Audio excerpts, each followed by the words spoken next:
Cuantin itu adalah nama usaha, yaitu nama orang tua dari ayah saya. Jadi dipakailah nama Cuantin gitu.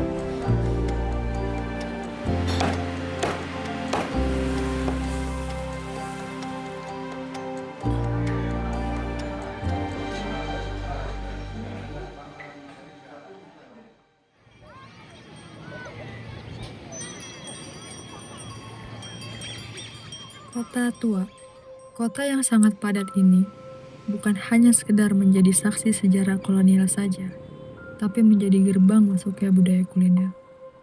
Kehidupan yang terus bergerak dan kota yang berubah, begitu juga dengan cara masyarakat menikmati makanan. Kini makanan modern sudah semakin mendominasi, cepat saji, praktis, dan mengikuti tren menjadi pilihan utama, terutama bagi generasi muda. Pilihan mereka bukan hanya soal rasa, tetapi juga gaya hidup. Kafe yang estetik, makanan yang viral, seringkali lebih menarik daripada makanan tradisional. Di tengah perubahan ini, masihkah ada kuliner tradisional memiliki tempat? Jika menelusuri lebih jauh ke belakang, kuliner di kota ini tidak lepas dari para pendatang. Salah satunya adalah migrasi masyarakat Tionghoa yang datang ke Indonesia melalui jalur perdagangan sejak berabad-abad tahun lalu, membawa sebuah tradisi dan makanan khas dari tanah asalnya. Dari percampuran nilai budaya inilah lahir berbagai hidangan khas yang masih bertahan hingga kini, meskipun sudah jarang dikenal oleh generasi muda. Karena makanan modern yang mudah untuk ditemui terutama di kawasan kota seperti ini. Namun di sisi lain, makanan tradisional yang memiliki sejarah panjang perlahan mulai hilang karena perubahan selera masyarakat, khususnya generasi muda saat ini.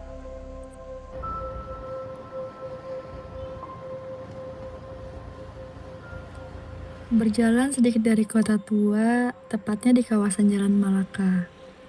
Lokasi yang hidden gem ini terdapat sebuah warung sederhana yang masih tetap bertahan di tengah era globalisasi yang modern ini. Tempat makannya itu adalah Lomi Cuantin.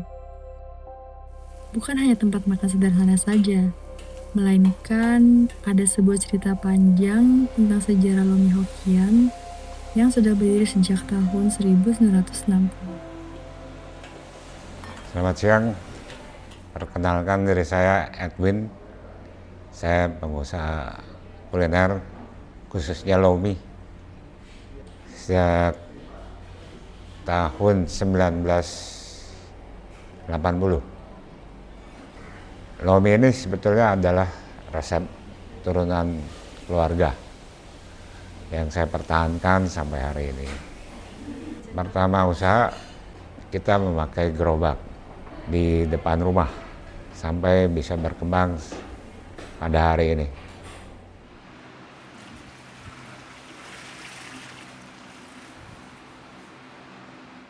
Prosesnya sederhana.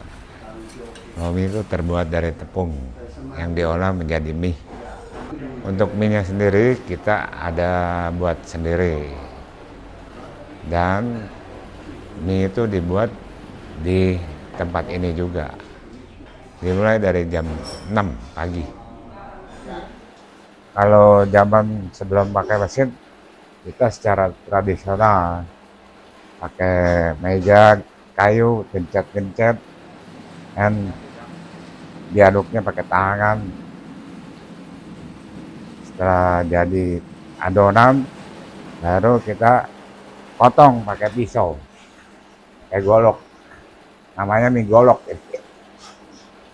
Dan setelah volumenya banyak, kita ganti pakai mesin karena kalau pakai tangan itu nggak kuat tenaganya.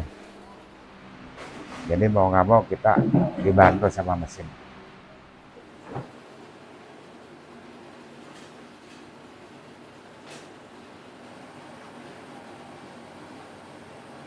Kalau kurang lebih ya 5 menit, 10 sampai 7 menit, tergantung panas api.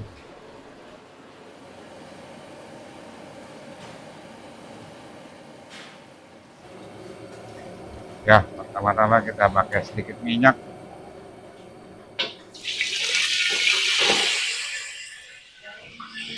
Lalu bawang putih.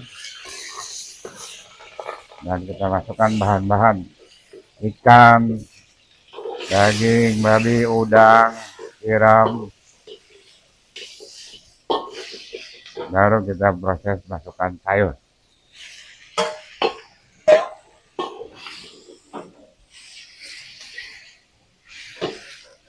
Sekarang kita proses masukkan kuah kaldu. Kita masukkan bakmi.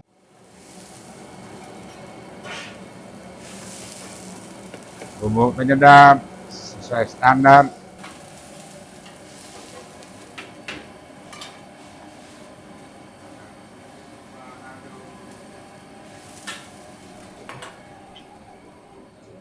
Kita tutup kira-kira beberapa menit supaya bakminya menyatu dengan rasa dan lembut. Saya akan mencicipi sedikit dari rasa kuah, dari rasanya.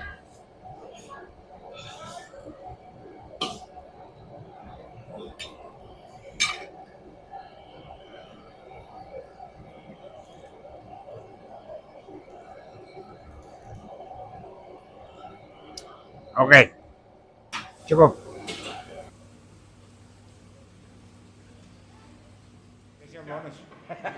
Bonus ya. Sorry. Rekomen ini. Sorry. Benar-benar rekomen.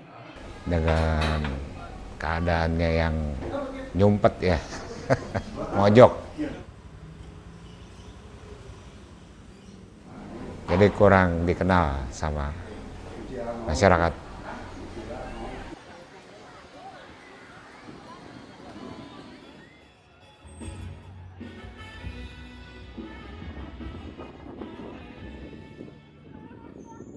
Gen Z itu kurang mengenal apa yang dinamakan lomi itu, dan belum banyak yang mau mencobanya.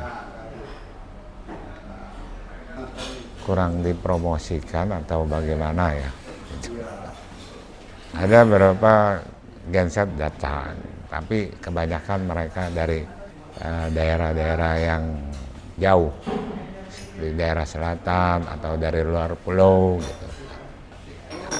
Anak-anak muda sekarang maunya yang ke modern, Gen Z, jadi agak kendala juga untuk kita supaya lomi ini bisa dikenal. Harapan saya semoga Gen Z ini bisa mau mencoba lomi ini untuk dikenal sebagai makanan tradisional Chinese.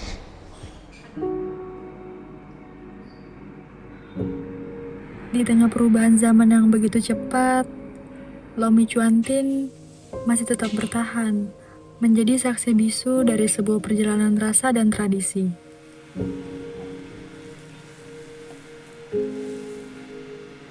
Dari tangan Pak Edwin, warisan keluarga ini masih terus dijaga, diteruskan dan dihidupkan kembali di setiap mangkuk yang disajikan. Bukan hanya sekedar makanan, tapi ada cerita di dalamnya. Di tengah banyaknya pilihan makanan modern, keberadaan lomi cuantin ini masih menjadi bukti bahwa kuliner tradisional masih memiliki tempatnya. Namun di balik itu semua, masih banyak generasi muda yang tidak mengenal makanan tradisional ini. Di sudut kecil tepatnya di Jalan Malaka, semangkuk lomi sederhana tetap menjadi pengingat bahwa makanan tradisional tidak selalu hilang, selama masih ada yang menjaga dan